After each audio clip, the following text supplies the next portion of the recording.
শুধু একটা রাত কাটাতে হবে আমাদের সাথে, ব্যাস, আর কিছু যাচ্ছি না। বাঙালি যুবকটির অসৎ প্রস্তাবে সাবিহা প্রচণ্ড বিস্মিত হলো, কিন্তু তার বিস্ময়ের মাত্রা তার ক্রোধের মাত্রাকে ছাড়াতে পারল না। বান্ধবী সোফিয়ার বাসায় বার্থডে পার্টি শেষ করে বাড়ি ফিরছিল সাবিহা। কথা ছিল বাকি বন্ধুদের সাথে পার্টি শেষে একত্রে বাড়ি ফিরবে সে, কিন্তু পার্টি শেষে তার বন্ধুরা বাড়িতে ফেরার সিদ্ধান্ত বলতে ফেরে।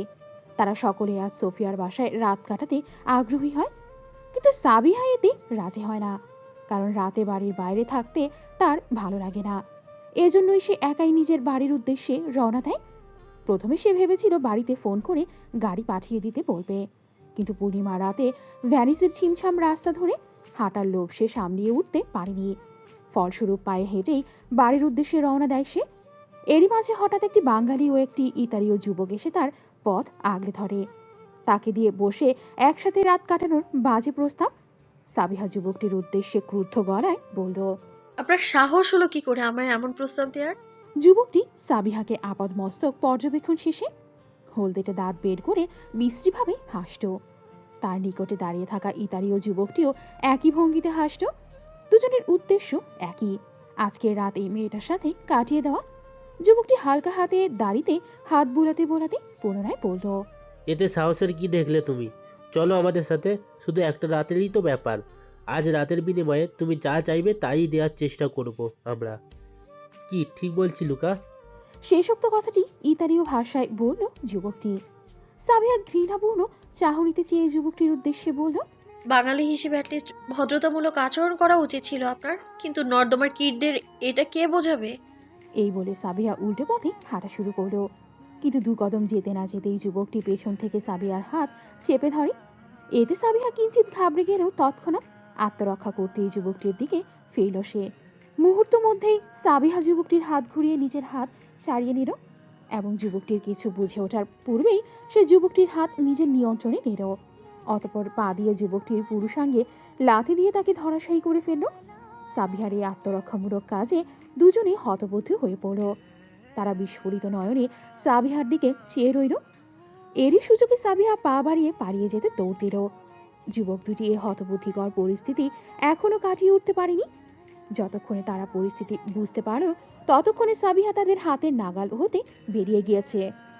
এদিকে বখাটে যুবক দুটির নাগাল হতে বেরিয়ে কিছু দূর আসতেই ব্যথায় তার পা দুটো থমকে গেল। পাশেই একটি গাছের গুঁড়ির সাথে বসে সে ফোঁস করে নিঃশ্বাস ছাড়ল। বহুদিন পর এত দূরত্ব দৌড়ে অতিক্রম করায় হাঁপিয়ে উঠেছে সাবিহা। দু হাত দিয়ে মাথা ধরে বড় বড় নিঃশ্বাস ছাড়ছে সে। শ্বাস প্রশ্বাসের গতি স্বাভাবিক হয়ে এলে আশেপাশে এক নজর বুলিয়ে নিল সাবিহা। অতপর অনিশ্চিত বিপদের শঙ্কায় সে তার বাবাকে কল দিয়ে নির্দিষ্ট ঠিকানায় গাড়ি পাঠিয়ে দিতে বলল। তোকে স্বাধীনতা দিয়েছি, এর মানে এই নয় যে তুই এত রাত করে বাসায় ফিরবি, তাও আবার একা। তোর সাহস কি করে হলো পুতুল? আফসার সাহেবের রোশানলে পড়ে নুয়ে পড়ার পাতা ন্যায় মিয়ে গিয়েছে সাবিহা। চুপটি করে রিডিং রুমের মধ্যখানে দাঁড়িয়ে আছে সে। তার সামনে রাজকীয় ধাঁচের একটা সোফায় পায়ের উপর পা তুলে বসে আছেন আফসার সাহেব। তার পাশে দাঁড়িয়ে আছে সামাদ। সাবিহা অতি কোমল গলায় বলল। অনেক দিন একা হাঁটি না, আজ খুব ইচ্ছে করছিল, এই কারণেই। সাবিহার সপক্ষের যুক্তি সম্পূর্ণ না শুনেই আফসার সাহেব পূর্বের ন্যায় বলল। ইচ্ছাটাকে সময় সুযোগ বুঝে ব্যবহার করতে হয়, এটা শিখবি কবে তুই? সাবিহা পুনরায় আত্মপক্ষে কিছু বলতে যাবে, কিন্তু এর পূর্বেই সামাদ নিতান্তই দুষ্টুমির ছলে বলল। সাবিয়াকে একটু টাইট দিতে হবে খালু, তবেই যদি ওর দুরন্তপনা কমে। আমাদের এরূপ কথা শুনে মুহূর্তেই তিরিক্ষি মেজাজ নিয়ে সাবিহা বলল। সামাদ ভাই, তুমি বেশি বেশি বলছো কেন? কিসের দুরন্তপনা করলাম আমি? আফসার সাহেব সাবিয়াকে থামিয়ে সামাদের পক্ষ নিয়ে বললেন। সামাদ ঠিক বলেছে, তোকে একটু টাইট দেওয়া খুব জরুরি হয়ে গিয়েছে। এ পর্যায়ে সাবিহা ঝেঁঝে উঠে বলল। আমি যথেষ্ট ভালো আছি আব্বু, আর তুমি আমাকে সেলফ প্রোটেকশনের জন্য যা যা শেখা দরকার সবটা শিখিয়েছো। আজ ক্যারাটের ছোট্ট একটা স্টেপ নিয়ে ওদেরকে হারিয়ে এসেছি, তারপরেও এত চিন্তা কেন তোমার? আফসার সাহেব মেরে ক্রোধের মুখে পড়ে কিছুটা নরম হলেন, বললেন। আজ ছোট একটা পরিস্থিতিতে দুজন মানুষের সামনে পড়েছিলি, এই জন্যই কারাটের দুটো স্টেপ অ্যাপ্লাই করে পার পেয়ে গিয়েছিস, কিন্তু ভবিষ্যতে যদি... বাবার কথা সম্পূর্ণ শেষ হওয়ার পূর্বেই সাবিহা ক্ষিপ্রতার সহিত রুম থেকে বেরিয়ে গেল। সাবিহা বেরিয়ে যেতেই আফসার সাহেব কিছুক্ষণের জন্য চিন্তার সাগরে ডুব দিলেন। অতপর সামাদকে বললেন। সামাদ, ছেলে দুটোর খোঁজ করো। মুহূর্তেই সামাদ বাধ্য ছেলের ন্যায় বলে উঠল। আচ্ছা খালু। Mister Ragib Shahriar, right? কুঞ্চিত কপাল নিয়ে ক্ষীণ সন্দেহের সুরে বললেন আফসার সাহেব। রাগিব ভদ্রতা সূচক হাসি দিয়ে বলল। জি। ড্রয়িং রুমের দাপিন সোফায় বসে আছেন আফসার সাহেব। বয়স তার 55 ছুঁই ছুঁই। মাথার চুল গালের দাড়িতে বেশ ভালোই পাক ধরেছে। ইতালির ভেনিস শহরের স্বনামধন্য ব্যবসায়ীর মধ্যে তিনি একজন। আজ থেকে প্রায় 14 বছর পূর্বে সাবিহার বয়স যখন 10, তখন সপরিবারে বাংলাদেশ থেকে ভেনিসে এসে স্থায়ীভাবে বসবাস শুরু করেন তারা। প্রথমে ভেনিসে এসে বেশ কাঠখড় পোড়াতে হয়েছে তাকে, কিন্তু কঠোর পরিশ্রমের মাধ্যমে বছর দুয়েকের মাঝেই ছোট জায়গা জুড়ে তার সুনাম ছড়িয়ে পড়ে। দিন যেতে যেতে এই সুনাম শহর ছাড়িয়ে দেশ এবং দেশ ছাড়িয়ে বিদেশেও ছড়িয়ে পড়ে। স্ত্রী সালমা বেগম, একমাত্র মেয়ে সাবিহা। 12 বছরের ছেলে সাবিত ও সালমার বড় বোনের শেষ চিহ্ন সামাদকে নিয়ে তার সংসার জীবন। রাগিব আফসার সাহেবের দিকে কৃত্রিম হাসি দিয়ে তাকিয়ে আছে। আফসার সাহেব রাগিবকে জিজ্ঞেস করলেন। পড়ালেখা সব কমপ্লিট, তাই তো? রাগিব পূর্বের ন্যায় জবাব দিল। জি স্যার। রাকিবের মুখে স্যার সম্বোধন শুনে আফসার সাহেব সহাস্যে বললেন। আরে এখন এই স্যার বলছো কেন? আগে আমাদের কোম্পানিতে জয়েন হয়ে নাও, তারপর এসব স্যার ট্যার ডাকবে। রাগিব প্রত্যুত্তরে কিছু বলল না, মৃদু হেসে চুপটি করে বসে রইল। এরই ফাঁকে তাকে এক নজর দেখে নিলেন আফসার সাহেব। ছেলেটি দেখতে ভীষণ সুন্দর। মাথায় স্বাভাবিক চাটের কালো কালো চুল, ফর্সা মুখশ্রীতে ঘন ভ্রুযুগল সম্মিলিত দুজোড়া চোখ। সে দু চোখের গভীরতা অনেক, যেন কোনো প্রহেলিকা ছেয়ে আছে তাতে। ফর্সা গালে খোঁচা খোঁচা দাড়ি আর হাসিতে বাম গালে পড়া ছোট্ট একটা টোল। সব মিলিয়ে চেহারায় কেমন এক বিদেশি বিদেশি ভাব। হাসিটাও তার চেহারার সাথে একদম খাপ খাইয়ে মানিয়ে নিয়েছে। আফসার সাহেব মনে মনে ভাবলেন, এই ছেলেকে কোনো মেয়ে প্রথম দেখাই নিজের মন দিয়ে বসবে। আচ্ছা, সাবিহাও যদি এমনটা করে বসে? নিজে কেমন উদ্ভট প্রশ্ন করে পর মুহূর্তেই সামনে নিলেন নিজেকে। সাবিহা কেমন তা তিনি খুব ভালো করেই চিনেন, কিন্তু তবুও তো সে মেয়ে। নিজেদের বাড়িতে পেইং গেস্ট হিসেবে এত সুদর্শন ছেলেকে দেখে তো যদি সাবিহা প্রেমে পড়ে যায়, তবে তাহলে কি রাগিবকে পেইং গেস্ট হিসেবে রাখবেন না তিনি? কিন্তু পূর্ব পরিচিত গিয়াস সাহেবের অনুরোধও যে ফেলতে পারছেন না তিনি। ইস, এ যেন উভয় সংকট। শেষমেশ নানা চিন্তা ভাবনার শেষে আফসার সাহেব ছোট দম ফেলে বললেন। আচ্ছা রাগিব, আগামী পরশু থেকে তুমি অফিসে জয়েন করো। আজ তোমার রুমের সব গোছগাছ করে নাও। এই বলেই তিনি ডাইনিং রুমের থাই গ্লাস ভেদ করে দৃশ্যমান গেস্ট হাউসটা দেখিয়ে বললেন। ওখানে তুমি থাকবে এখন থেকে। গেস্ট হাউসে সব ব্যবস্থা করে দেওয়া আছে, ওখানে রান্নাঘরও আছে। তুমি চাইলে নিজের খাবার রান্না করতে পারো। বাই দা ওয়ে, রান্না করতে পারো তো? আফসার সাহেবের প্রশ্নের পিঠে রাগিব চট করে প্রশ্ন ছুড়ে দিল। যদি বলি রান্না করতে পারি না, তাহলে কি আপনাদের এখানে খাওয়া দাওয়া করতে দিবেন আমায়? রাগিবের এহেন প্রশ্নে হতবিহ্বল হয়ে পড়লেন আফসার সাহেব। ছেলেটি যে আচমকা এই প্রশ্ন করে বসবে তা তিনি অনুমান করতে পারেননি। ফলে আমতা করে তিনি বললেন, করতে পারো। আফসার সাহেবকে সম্পূর্ণ কথা বলতে না দিয়ে রাগিব সশব্দে হেসে বললেন। আরে ভয় পাবেন না আঙ্কেল, আমি জাস্ট মজাই করলাম। এমন একটু আধটু মজা করা আমার স্বভাব। আচ্ছা এখন উঠি তাহলে আমি। এই বলে রাগিব সোফা ছেড়ে উঠে দাঁড়ালো। আফসার সাহেবও তা দেখে উঠে দাঁড়ালেন। দুজনেই ভদ্রতাসূচক হাসি বিনিময় করল। অতপর রাগিব তার ফাইল নিয়ে ড্রয়িং রুম থেকে বেরিয়ে গেল। রাগিব যেতেই আফসার সাহেব ফোঁস করে নিঃশ্বাস ছেড়ে বললেন, ছেলেটা বেশ চালু আছে, যা বুঝলাম। আপনার সম্পর্কে পুরো খোঁজ খবর নিতে হবে মিস্টার রাগিব সাহরিয়ার। সকাল হতেই সূর্যি মামার দেখা নেই। উপরন্তু আজ ভেনিসের আকাশটা ঘুমট হয়ে আছে। দেখে মনে হচ্ছে এই বুঝি বুক ছিঁড়ে কেঁদে কেটে সে শহরটা ভাসিয়ে দেবে। এমনই মেঘলা শীতল দিনে প্রত্যহের অলস সকালটা পূর্বের তুলনায় আরও বেশি অলসতায় ছেয়ে ওঠে। আজ সকালে ভেনিসের তাপমাত্রা 4 ডিগ্রি সেলসিয়াস পর্যন্ত রেকর্ড করা হয়েছে। সাধারণত জানুয়ারি মাসে এখানকার তাপমাত্রা এমনই শীতল থাকে। কখনো কখনো তাপমাত্রা শূন্যের নিচে নেমে আসে। অলস সকালের অলস সময়টা ঘুমিয়েই কাটাচ্ছে সাবিহা। কিন্তু তার শান্তির ঘুমে এক বালতি জল ঢেলে দিল সাবিত। সাবিহার অগোচরে চুপি চুপি রুমে প্রবেশ করল সাবিত। ধূপধাপ পা ফেলে সাবিহার পাশে এসে দাঁড়ালো সে। অতপর সাবিহার কানের কাছে স্বাভাবিকের চেয়ে উচ্চ আওয়াজে বলে উঠল, আপু সকাল হয়ে গিয়েছে, তাড়াতাড়ি ওঠো।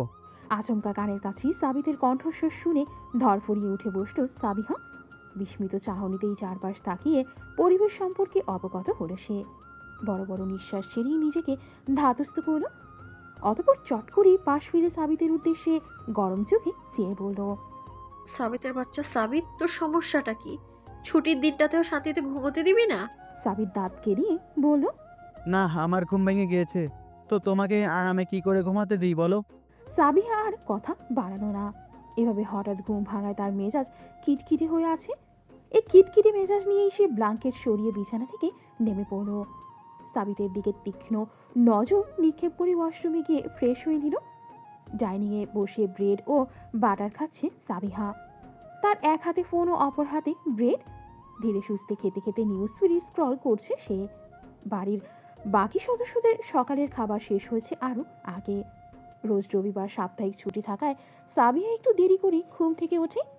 এই জন্য এই দিনটায় পরিবারের অন্যান্য সদস্যদের সাথে তার সকালের নাস্তা করা হয়ে ওঠে না। সাবিহার খাওয়ার মাঝেই ডাইনিংয়ে এসে বসল সামাদ। তার চোখে এখনও ঘুমের রেশ রয়েছে। এই সাবিত যদি তাকে আজ ডেকে না তুলতো তবে নির্ঘাত দুপুর 12টা পর্যন্ত ঘুমাতো সে। কিন্তু সে আশায় ঘুরে বাড়ি। সামাদকে ডাইনিংয়ে দেখে সাবিহা জিজ্ঞেস করল, কি সামাদ ভাই, আজ মনে হচ্ছে একটু জলদিই উঠে পড়লে? সামাদ লম্বা একটা হাই ছেড়ে অলস ভঙ্গিতে বলল, আর বলিস না, সাবিদ আমাকে ঘুমাতেই দিল না।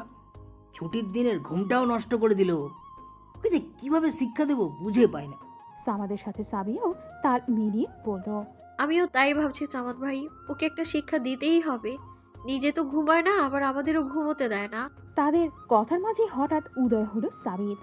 আফসার সাহেবের জন্য নির্দিষ্ট রাখা চেয়ারটায় বসল সে। ভ্রু নাচিয়ে বাঁকা হেসে জিজ্ঞেস করল, আমাকে নিয়ে ডিসকাস করছো মনে হয়?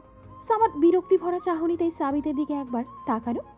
অতপর আচমকা সাবিতের মাথায় গাঁটটা মেরে বলল, নেক্সট স্যাটারডে থেকে তোকে রাতে খাটের সাথে বেঁধে রেখে তারপর আমরা ঘুমাবো। এতে করে যদি সানডেটা একটু শান্তিতে কাটাতে পারি তো। সামাদের মারা গাঁটটায় ব্যথায় আহ শব্দ করে উঠল সাবিত। মাথায় হাত বোলাতে বোলাতেই চোখ মুখ কুচকে অভিযোগের সুরে বলল, হোয়াট ইজ দিস সামাদ ভাই, আমাকে এভাবে মারছো কেন?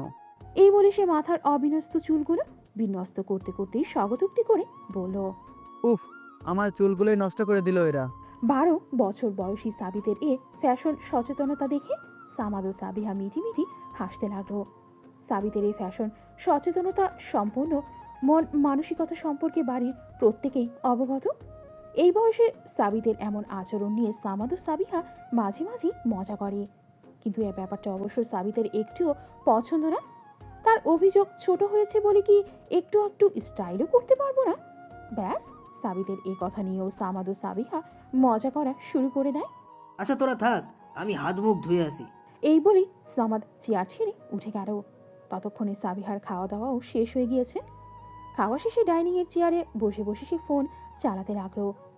বেশ কিছুক্ষণ পর পানি খাওয়ার জন্য গ্লাস হাতে নিতেই তার চোখ আটকে গেল ব্যাকইয়ার্ডে অবস্থিত গেস্ট হাউসের ওপর। গেস্ট হাউসের দরজার সামনে বেশ কিছু জিনিসপত্র রাখা। সেগুলো দেখেই সাবিহা কিঞ্চিত বিস্মিত হলো।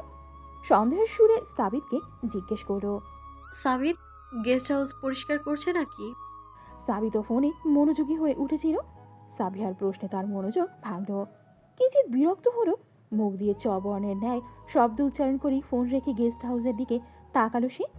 নিমিষের পর্যবেক্ষণ শেষে পুনরায় সে ফোনে মনোযোগী হলো।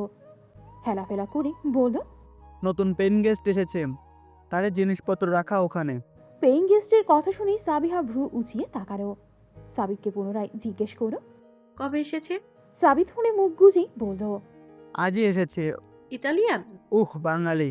পেইং গেস্ট হিসেবে তাদের ভাষায় বাঙালি উঠেছে বলে খুশিতে সাবিহার চোখ জোড়া চকচক করে উঠল। কৌতূহলী কণ্ঠে জিজ্ঞেস করলো, নাম কি রে? জানি না, তবে এটুকু জানি উনি ছেলে। সাবিহা এবার ফাটা বেলুনের ন্যায় চুপসে গেল। তার অতি উৎসাহী কৌতূহলী ভাবটা নিমিশেই উবে গেল। কারণ পেইং গেস্ট হিসেবে সে একজন মেয়েকে আশা করেছিল। ভেবেছিল নিজের বাড়িতে সার্বক্ষণিক একজন বান্ধবী হিসেবে একটা মেয়েকে পাবে সে। ইস, কতদিন বাঙালি কোনো মেয়ে বন্ধুর সাথে মন খুলে কথা বলে না সে। কিন্তু সে আশায় ঘুরে বাড়ি। শেষমেশ পেইং গেস্ট হিসেবে কি না একটা ছেলে তাদের বাড়িতে উঠল। কিন্তু সে ভেবে পেল না তাদের বাবা পেইং গেস্ট হিসেবে একজন ছেলেকে রাখলো কি করে। বাবাকে এ নিয়ে কিছু জিজ্ঞেস করবে সে? না, এ নিয়ে জিজ্ঞেস করাটা কেমন যেন হয়ে যায়। এসব ভাবতে ভাবতে চেয়ার ছেড়ে উঠে দাঁড়ালো সাবিহা। উদ্দেশ্য গেস্ট হাউসে গিয়ে নতুন আগত পেইং গেস্টের চেহারা দর্শন করা। বন্ধ ফ্যাক্টরির ভেতরে খালি একটা জায়গায় চেয়ারে পায়ের ওপর পা তুলে বসে আছে সামাদ। তার হাতে লোডেড পিস্তল, তার চোখে মুখে সুপ্ত রাগ, চোখজোড়া রক্তবর্ণ। তার সামনে আতঙ্কে সময় কাটাচ্ছে সেই যুবকটি যে সাবিহাকে গতকাল উত্ত্যক্ত করেছিল। যুবকটির পুরো শরীর ঘেমে নিয়ে একাকার, প্রাণের ভয়ে তার দু চোখ বেয়ে অনবরত অশ্রু গড়িয়ে পড়ছে। সে হাত জোর করে সামাদের উদ্দেশ্যে বলল, ভাই আমাদের ছেড়ে দেন, আমি তো আপনাদের দেশের মানুষ, দেশের মানুষ হিসাবে ছেড়ে দেন। প্রাণ ভিক্ষা চেয়ে আকুতি করা যুবকটির কথাই গলল না সামাদ। হিংস্র চাহনিতে চেয়ে পিচেল হাসি দিয়ে বলল, সাবিয়াকে ডিস্টার্ব করার সময় এই দেশের মানুষ কথাটা মাথায় আসেনি তোর? যুবকটির ত্রস্ত কণ্ঠে বলল, ভুলে গিয়েছিলাম ভাই, আর জীবনেও এমন করব না, এবারের মতো মাফ করে দেন। এই বলে সে তৎক্ষণাৎ এগিয়ে সেই সামাদের পা ধরে কাঁদতে থাকে। বলে, ভাই আমাদের মারবেন না ভাই। সামাদ যুবকটির আকুতি ভরা কণ্ঠ সম্পূর্ণরূপে উপেক্ষা করে ধাক্কা দিয়ে বলল, দেশ থেকে এখানে এসেছিস আয় রোজগারের জন্য, কিন্তু এখানে এসেও তো সেই নিচু স্বভাবটা ছাড়তে পারিসনি। তোকে তো একটা শাস্তি না দিলেই না। ভাই আমার ভুল হয়ে গেছে, আপনি বলেন আমি কালকেই দেশে ফিরে যাব। সামাদ যুবকটির কথায় গুরুত্ব দিল না, জিজ্ঞেস করল, তোর সাথে আরেকটা ছিল না, ওইটা কোথায়? আর ওই ইতালিয়ানটা? যুবকটি পূর্বের ন্যায় বলল, ও কোথায় জানি না আমি, ও কোথায় জানি না আমি, আমারে ছেড়ে দেন ভাই, আমি এ দেশ ছেড়ে চলে যাব, মাফ করুন। সামাদ যুবকটিকে সপক্ষের কথা সম্পূর্ণ করতে না দিয়ে হাতে থাকা পিস্তলটি যুবকটির দিকে তাক করল। আচমকা নিজের দিকে পিস্তল তাক হতে দেখে যুবকটির আত্মা শুকিয়ে গেল। ক্ষণিকের জন্য সে যেন বাক শক্তিহীন হয়ে পড়ল।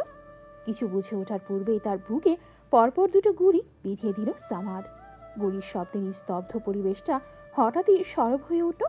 ক্ষণিকের মাঝেই যুবকটি তার শেষ নিঃশ্বাস ত্যাগ করল। অতপর সামাদের ঠোঁটের কোণে ফুটল তৃপ্তির হাসি।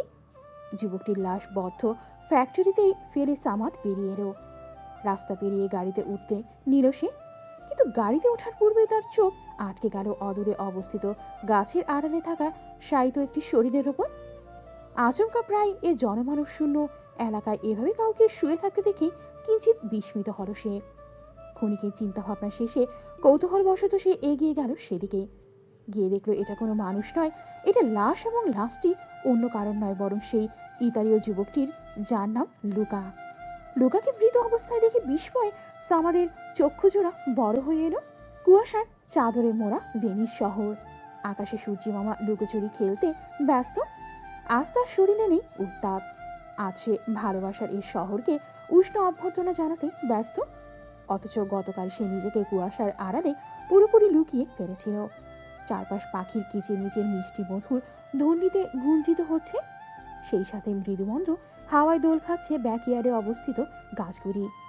সূর্যের পানের চেয়ে নিশ্চুপ ভঙ্গিতে দাঁড়িয়ে আছে রাগীব। ব্যাকইয়ার্ডে দাঁড়িয়ে নরম সকালের সৌন্দর্য উপভোগ করতে ব্যস্ত সে। পরনে তার সাদা কালো ট্রাকস্যুট, ট্রাকস্যুটের উপর দিয়ে বলিষ্ঠ হাতের মাংসপেশি স্পষ্ট চোখে পড়ছে। সূর্যের রূপ উপভোগ শেষে ছোট্ট করে নিঃশ্বাস ছাড়ল সে। মৃদু হেসে বিড় করে বলল, লক্ষ্যের দিকে আরও এক ধাপ এগিয়ে আরেকটি শুভ দিনের সূচনা হলো। এই বলে সে শরীর ওয়ার্ম আপ করে নিল। অতপর একে একে রোজকার রুটিন অনুযায়ী ব্যায়াম শুরু করলো। ব্যায়ামের ফলে তার বলিষ্ঠ শরীরের মাংসপেশিগুলো প্রতিবার দৃষ্টিগোচর হচ্ছে। দূর থেকে সেটাই দেখছে সাবিত। তার নজর রাগীবের শরীরেই দৃশ্যমান মাংসপেশিগুলো। তার খুব ইচ্ছা ব্যায়াম করে এমন শরীর বানাবে সে, কিন্তু তার বয়স তাকে এ কাজে বাধা দিচ্ছে। 12 বছর বয়সে বডি বানানো আর পানির উপর হেঁটে চলা সমান পর্যায়ে অসম্ভব কাজের মধ্যে পড়ে। আর সে অসম্ভব কাজটাকেই মনে প্রাণে ধারণ করে আছে সাবিত। সামাদকেও সে ব্যায়াম করতে দেখে। রাগীবের মতো সামাদের এ ধরনের বাইসেপস আছে। সামাদ যখন ব্যায়াম করে তখন সাবিত দাঁড়িয়ে দাঁড়িয়ে তা দেখে। আজ অবশ্য ব্যতিক্রম হয়েছে, কারণ আজ সামাদের পরিবর্তে রাগীবের ব্যায়াম করা দেখছে সে। রাগীব ব্যায়াম করতে করতেই দূর থেকে সাবিতকে দেখতে পেল। সাবিতকে দেখা মাত্রই মৃদু হেসে সে ইশারায় তাকে ডাকল। সাবিত প্রথম দফায় একটু হকচকালো, অতপর খানিক ইতস্তত বোধ নিয়ে রাগিবের সামনে গিয়ে দাঁড়ালো। রাগিব ব্যায়াম করা থামিয়ে ভ্রু নাচিয়ে সাবিতকে জিজ্ঞেস করলো। কি ব্যাপার ডুড, দাঁড়িয়ে দাঁড়িয়ে কি দেখছো? সাবিত ইতস্তত ভাবে বলল। আপনার ওয়ার্কআউট করা দেখছিলাম। ইচ্ছা নাকি বাইসেপস বানানোর? সাবিত তৎক্ষণাৎ মাথা ঝাঁকিয়ে কৌতূহলী ভঙ্গিতে সম্মতি দিয়ে বলল। হ্যাঁ হ্যাঁ, খুব ইচ্ছা, কিন্তু আপনি জানলেন কি করে? রাগিব মুখ লুকিয়ে হেসে ফেলল, বলল। তোমার চোখে স্পষ্ট দেখতে পারছি তোমার ইচ্ছেগুলো। রাগিবের জবাবে সাবিতের কৌতূহল বেড়ে গেল। সে বলল। আপনি দূর থেকেই বুঝে গেলেন? হ্যাঁ, কোনো সন্দেহ? আচ্ছা, তোমার নাম সাবিত না? সাবিত এবার চমকালো এবং পূর্বের ন্যায় কৌতূহলী কণ্ঠে আশ্চর্যান্বিত হয়ে জিজ্ঞেস করল। আপনি আমার নাম জানলেন কি করে? রাগিব মুখ লুকিয়ে হেসে ফেলল, অতঃপর কণ্ঠে কৃত্রিম রহস্য প্রকাশ করে বলল। Top secret. এই বলেই ফিক করে হেসে ফেলল সে। পুনরায় বলল। যে বাড়িতে উঠেছি সে বাড়ির হ্যান্ডসাম ছেলেটার নাম জানবো না? সাবিত এবার কিছুটা লজ্জা পেল। এই প্রথম কেউ তাকে হ্যান্ডসাম বলেছে। ইস, তার কত ইচ্ছা নিজের ক্লাসমেটদের কাছে শুনবে যে সে হ্যান্ডসাম, কিন্তু তার ক্লাসমেটরা এসবের থোড়াই কেয়ার করে। সাবিত নিজের লাজুক ভাবটা লুকাতে বলল। আপনিও অনেক হ্যান্ডসাম ভাই। রাগিব প্রত্যুত্তর করল না, একটু এগিয়েই সাবিতের কাঁধে হাত রাখল। কণ্ঠে কিঞ্চিত বিস্ময় নিয়ে প্রকাশ করে বলল। ডুড, ইতালি থেকেও এত ফ্লুয়েন্টলি বাংলা কিভাবে বলো তুমি? সাবিত মুচকি হাসল, বলল। আমাদের বাসায় কেউ ইতালি ল্যাঙ্গুয়েজে কথা বলে না। ছোট থেকেই আমাকে বাংলা বলা শিখিয়েছে, এই কারণেই এত ভালো বাংলা বলি, কিন্তু বাড়ির বাইরে বের হলে আবার ইতালি ল্যাঙ্গুয়েজে কথা বলি। গ্রেট। তোমার স্কুল নেই? হ্যাঁ, 10টার সময় স্কুল। এভাবে গল্প করতে করতেই রাগিব ও সাবিত ব্যাকইয়ার্ডের সবুজ ঘাসের উপর বসে পড়ল। দুজনের মাঝে টুকটাক গল্প চলতে লাগলো। এটুকু সময়ের মধ্যেই সাবিত রাগিবের সাথে একদম ফ্রি হয়ে গিয়েছে। তারা দুজনেই এমনভাবে কথা বলছে যেন তারা একে অপরের বহু পুরনো বন্ধু। হঠাৎ ওপর থেকেই ঝিরঝির করে পানি পড়ায় চমকে উঠল দুজনে। তৎক্ষণাৎ উঠে দাঁড়িয়ে পানির উৎস খুঁজতেই উপরে তাকালো তারা। সাবিত দেখলো ব্যালকনিতে বড় স্প্রে বোতল হাতে নিয়ে দাঁড়িয়ে আছে সাবিহা। তার বুঝতে বাকি রইল না সাবিহা ব্যালকনিতে তার সযত্নে রাখা গাছগুলোয় পানি দিতে দিতে তাদের প্রায় ভিজিয়ে দিয়েছে। সাবিত কিছুটা রাগান্বিত কণ্ঠে বলল। কি আপু, চারপাশ দেখে পানি দিবে তো? আমাদেরকে তো ভিজিয়ে দিলে। সাবিহা জিহ্বা কামড়ে বলল। সরি, আমি দেখতে পাইনি তোকে। এই বলে সে সাবিতের পাশে দাঁড়িয়ে থাকা অবস্থায় এক সুদর্শন পুরুষকে দেখতে পেল। কিয়ৎক্ষণের জন্য তার দৃষ্টি স্থির হলে, কিন্তু তৎক্ষণাৎ সে নিজেকে সামনে নিয়ে রুচিয়ে সন্দেহের সুরে জিজ্ঞেস করল। এই সকাল সকাল কোনো স্ট্রেঞ্জারকে ঘরে ঢুকিয়ে এনেছিস সাবিত? আব্বুকে জানাবো তোর এই কাজের কথা। সাবিত কোমরে হাত দিয়ে ক্ষীণ প্রতিবাদী সুরে বলল। রাগিব ভাই, কেন? স্টেজার না, আমাদের নিউ পেইন গেস্ট। সাবিহা কিছু বলার প্রস্তুতি নিলেও নিজেকে সামনে নিল, ছোট্ট করে জবাব দিল। ও। পর মুহূর্তে পূর্ণ উদ্যমে বললে উঠল। স্কুলে যাওয়ার প্রিপারেশন না নিয়ে সকাল সকাল আড্ডা দিতে বসেছিস? আব্বু জানলে না কানের নিচে 2-4টা ঘা বসিয়ে দেবে একদম। ভেতরে আয় জলদি। এই বলে সে আর চোখে রাগিবের দিকে তাকালো। রাগিব এক দৃষ্টিতে তার দিকেই তাকিয়েছিল। সে তাকাতেই এক নিমিষের জন্য তাদের দৃষ্টি বিনিময় হলো। কিঞ্চিৎ হকচকিয়ে উঠল সাবিহা। অতঃপর তৎক্ষণাৎ নিজেকে সামনে নিয়ে রুমের ভেতরে চলে গেল সে। তার যাওয়ার পানে এক দৃষ্টিতে তাকিয়ে রইল রাগিব। মুগ্ধ হেসে বিড়বিড় করে বলল। Today is my Sunshine day. আধারে ঘেরা রিডিং রুমে বসে আছেন আফসার সাহেব। ল্যাম্পের হলদে আলোতে মোটা একটা বইয়ে মুখ গুজে আছেন তিনি। তার চেহারায় অস্বাভাবিক গাম্ভীর্যতা, দৃষ্টি তীক্ষ্ণ। কিছুক্ষণ বাদে অনুমতি নিয়ে রুমে প্রবেশ করল সামাদ। আফসার সাহেবের সামনে অবস্থিত একটি চেয়ারে বসল সে। তাকে দেখে দৃষ্টি উঠালেন না আফসার সাহেব। তার তীক্ষ্ণ দৃষ্টি এখনো বইয়ের প্রতিটা অক্ষরে নিবদ্ধ। রিডিং রুমে অস্বাভাবিক নীরবতা বিরাজ করছে। এই নীরবতা গমগমে কণ্ঠধারা ভাঙলেন আফসার সাহেব। দৃষ্টি বইয়ের পাতায় রেখেই সামিদকে জিজ্ঞেস করলেন। যা বলেছিলাম তা করেছো? সামাদ বাধ্য ছিলেন না জবাব দিল। হ্যাঁ খালু, একদম সেফভাবে করেছি। আফসার সাহেব প্রত্যুত্তর করলেন না। ঠোঁটের কোণে রহস্যময় হাসি ফুটিয়ে পুনরায় মনোযোগী হয়ে উঠলেন। আজ ভীষণ দেরি করে ফেলেছে সাবিহা। যেখানে সকাল 9টায় ভার্সিটি পৌঁছানোর কথা, সেখানে এখন বাজে 9টা 5।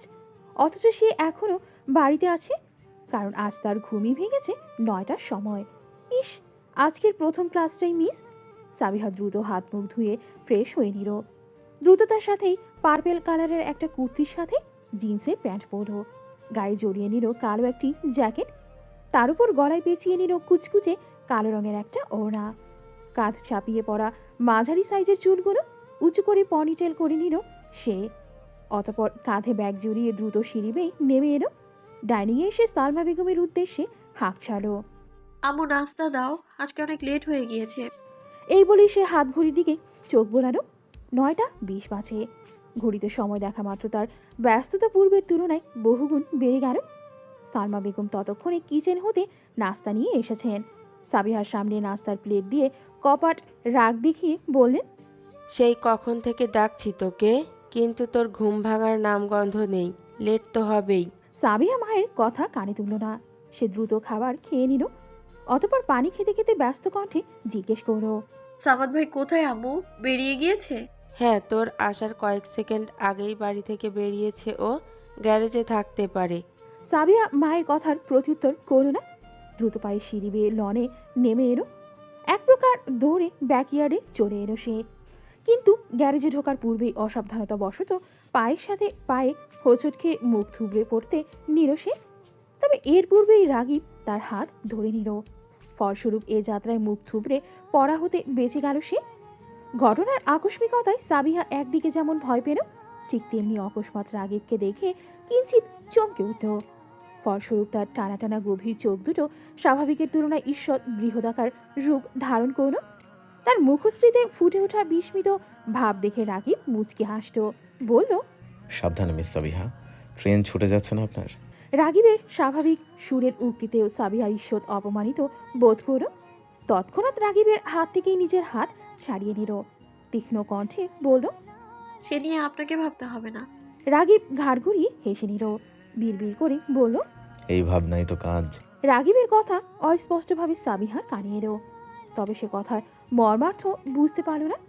ফলে সে কান খাড়া করে বলল, কি বললেন? রাগীব মৃদু হেসে বলল, কিছু না, আপনাকে সাবধানে চলতে বলেছি, এই তো। সাবিহা প্রত্যুত্তর করল না। ভ্রু কুচকে কিয়ৎক্ষণ রাগীবের দিকে চেয়ে রইল। আজকে ফরমাল স্যুটে এই রাগীবকে দারুণ লাগছে। সাদা শার্ট, কালো ব্লেজার, কালো প্যান্টে তাকে কোনো অফিসের সিইও এর ন্যায় লাগছে। অথচ এখানে সে অফিসের মামুলি এক কর্মকর্তা। সাবিহা নিমিষের জন্য রাগীবের চোখের দিকে তাকালো। সে এই ভেবে অবাক হলো, দুই সাক্ষাৎ এই মানুষটি কি করে নিজের চোখের গভীরতায় তাকে আটক করেছে। অদ্ভুত! এই মানুষটার চোখের দিকে কিয়ৎক্ষণ তাকালেও কেমন যেন প্রহেলিকার ন্যায় মনে হয় সবকিছু। ঘন প্রহেলিকা, দু চোখের গভীরতা অনেক, যেন এ চোখেই হারিয়ে পার করে দেওয়া যায় শত শত বছর। সামাদ গাড়ি নিয়ে গ্যারেজ থেকে বের হলো। সাবিহা ও রাকিবকে একসাথে দেখে সে কিছুটা অবাক হলো। এরা দুজন একসাথে কি করছে? সামাদ গাড়ি নিয়ে ব্যাকইয়ার্ডের সিমেন্ট নির্মিত রাস্তায় দাঁড়ানো। গাড়ি থেকে মাথা বের করে সাবিহাকে জিজ্ঞেস করলো, কিরে সাবু, তুই এখনো বেরোসনি? ভার্সিটি যাবি কখন? সাবিহা চকিতে সামাদের দিকে তাকালো।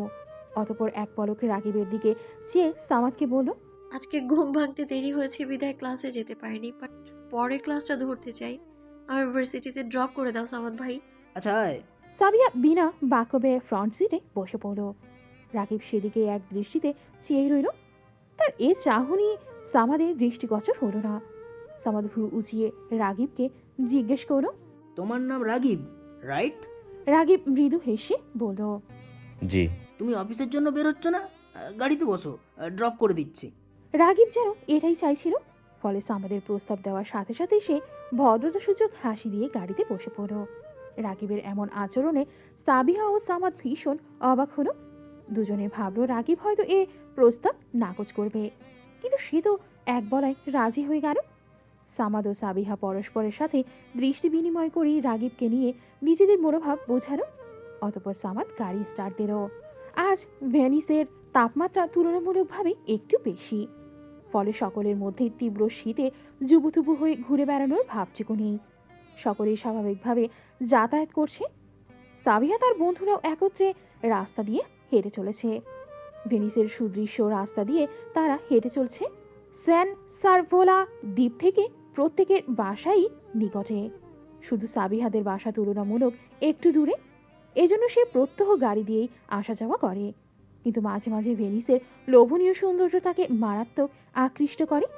তার মন চায় এই সৌন্দর্যে নিজেকে হারিয়ে ফেলতে। মাঝে মধ্যে অবশ্য এই কাজটা করেও বসে সে। কোনো এক ছুটির দিনে বাসা থেকে একা হাঁটতে হাঁটতে বের হয় সে। দুপাশের রঙিন দালানের রাস্তা ধরে হেঁটে চলে। কখনো খালের পাশে বেঞ্চিতে বসে আকাশের দিকে চেয়ে থাকে। চলমান গন্ডোলায় যাতায়াতরত যাত্রীদের দেখে। মাঝে মাঝে সে যাত্রীদের মাঝে বাঙালিদের দেখলে তার মনে কেমন যেন শূন্যতা অনুভব হয়। মন চায় ছুটে দেশে চলে যেতে। কত বছর কেটে গেল দেশের মাটি স্পর্শ করা হয় না। বৃষ্টির পূর্ব মুহূর্তে সে সোদা মাটির গন্ধ নাকে আসে না। ইস, নিজের দেশ মানে অন্য কিছু। বিদেশ থেকে কি দেশের স্বাদ মেটানো যায়? সাবিহা ও সোফিয়া পাশাপাশি হাঁটছে, তাদের দল থেকে কিছুটা দূরে। এর অবশ্য কারণও আছে। সোফিয়া তার বার্থডে পার্টির সম্পর্কে সাবিহাকে কিছু বলতে চাইছে। তার মধ্যে পহেলা হতেই চরম উৎসুকতার দেখা মিলছে। বিষয়টা সাবিহা লক্ষ্য করছে, কিন্তু এতক্ষণ একান্ত ব্যক্তিগত সময় সুযোগ না পাওয়ায় সে আগ বাড়িয়ে সোফিয়াকে এ নিয়ে জিজ্ঞেস করেনি এবং সোফিয়াও বলেনি। কিন্তু নিজের উৎসুকতা দমাতে না পেরেই সোফিয়া বন্ধুদের ভিড় থেকে একটু দূরে সরে আসে। তাকে দেখে সাবিয়াও এগিয়ে আসে। সাবিহা আসতেই সোফিয়া আগ্রহী হয়ে বলল, সাবিয়া, তোমাকে একটা কথা বলার ছিল। সাবিহা কিঞ্চিত ভ্রু কুচকে সোফিয়ার দিকে চাইল। সন্দেহাতীত কণ্ঠে জিজ্ঞেস করল, কি ব্যাপার সোফিয়া, এত এক্সাইটেড কেন তুমি? সোফিয়া এবার কিছুটা লাজুক চাহনিতে সাবিহার দিকে তাকালো, বলল, আমার বার্থডে পার্টির রাতে জর্জ আমাকে প্রপোজ করেছে। সাবিহা মুহূর্তেই আনন্দে ফেটে পড়ল। থমকে দাঁড়িয়ে সোফিয়াকে জড়িয়ে ধরে তীব্র আনন্দে বলল, কংগ্রাচুলেশন সোফিয়া, অ্যাট লাস্ট তোমার মনের ইচ্ছেটা পূরণ হলো। আমি কবে থেকে চাইছিলাম তোমার আর জর্জের মধ্যে কিছু হোক, অবশেষে সুসংবাদটা পেলাম। এই বলে সে সোফিয়াকে ছেড়ে দিল।